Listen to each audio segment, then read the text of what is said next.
नमस्कार, आप देख रहे हैं शब्द तुलसी 18 वेब न्यूज नेटवर्क और मैं हूं आपके साथ आकाश कुकरेती।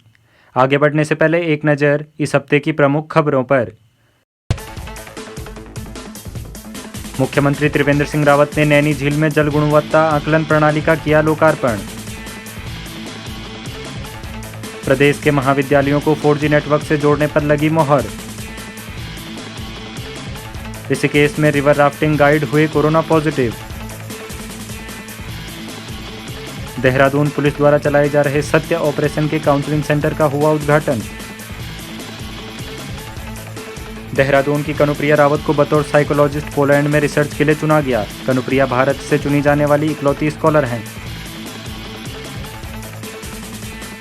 कोरोना संक्रमण को देखते हुए वरिष्ठ पुलिस अधीक्षक पौड़ी गढ़वाल ने नो मास्क नो एंट्री के तहत दुकानदारों को दिए निर्देश। गाड़जिया मंदिर के पुजारी का हृदय गति रुकने के कारण हुआ निधन।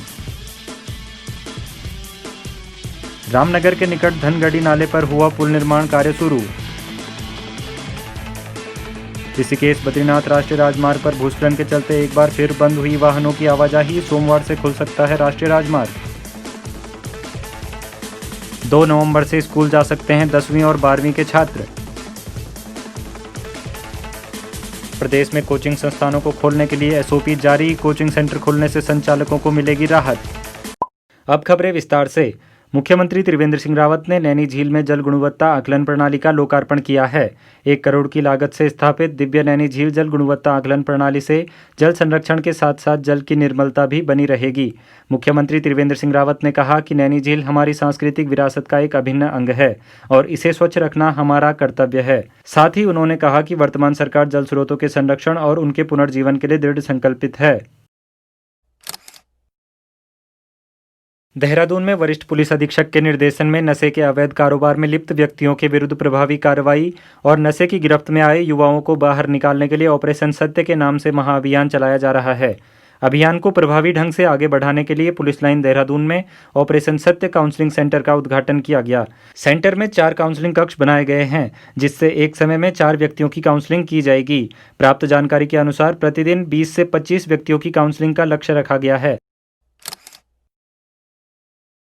देहरादून के रायवाला निवासी कनुप्रिया रावत को पोलैंड की प्रसिद्ध काजिमिज विल्की यूनिवर्सिटी में भारत से क्लिनिक साइकोलॉजी में बतौर साइकोलॉजिस्ट रिसर्च के लिए चुना गया है। कनुप्रिया भारत से चुनी जाने वाली इकलौती स्कॉलर हैं।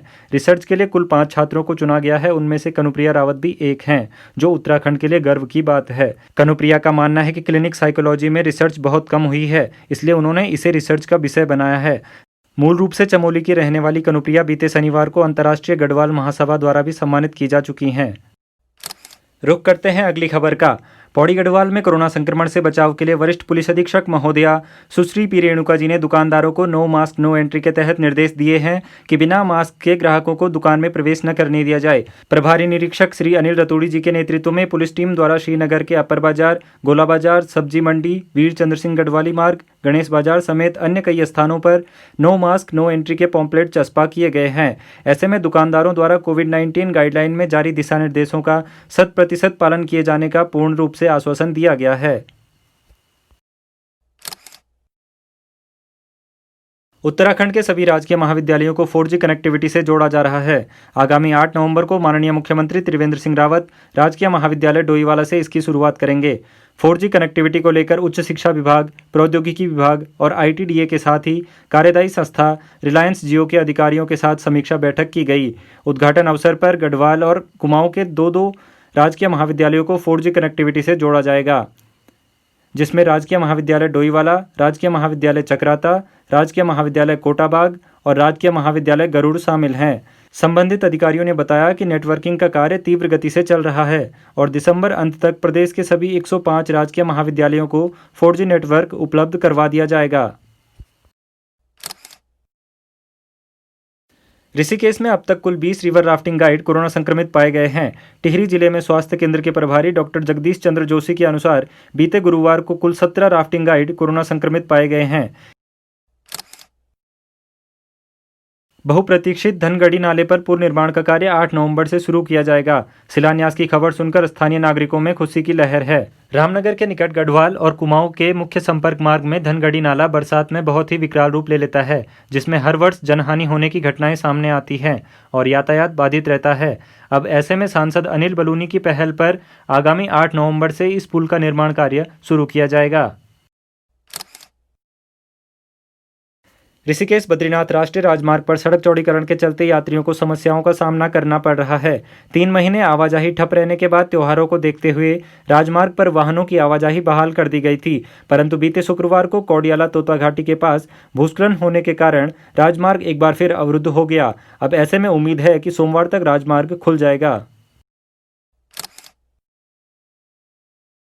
प्रदेश में 16 मार्च से बंद स्कूल अब 2 नवंबर से खुलने जा रहे हैं।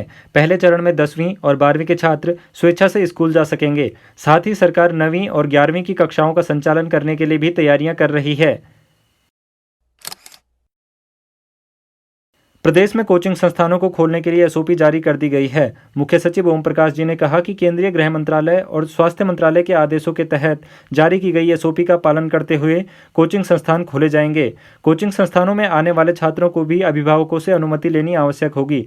राज्य सरकार के इस फैसले से कोचिंग सेंटर संचालकों को बड़ी राहत मिलेगी।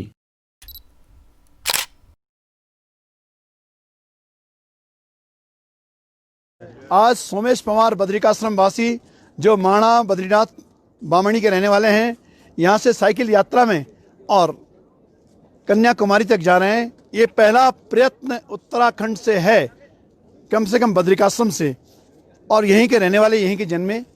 विशेष रूप से देशवासियों से निवेदन है, जहाँ जहाँ ये जाएंगे हिमालय के बारे में बहुत बढ़िया जानते हैं, गंगा के बारे में बहुत बढ़िया जानते हैं, यहाँ के पर्यावरण के बारे में जानते हैं, यहाँ के ब्रह्म कमल और नील कमल, फैन कमल, इसके बारे में बहुत सुंदर जानते हैं। यहाँ की जो औषधियाँ हैं, चाहे फरण कहें चाहे हत्ता जड़ी कहें, इन औषधियों के बारे में बहुत बढ़िया जानते हैं। बस कुछ लाभ आप लीजिए और साथ ही पूरे देश को एकता के सूत्र में बांधने के लिए जो आज बद्रिकाश्रम से प्रयत्न हो रहा है, सोमेश पवार, आप बहुत बहुत बधाई के पात्र हैं।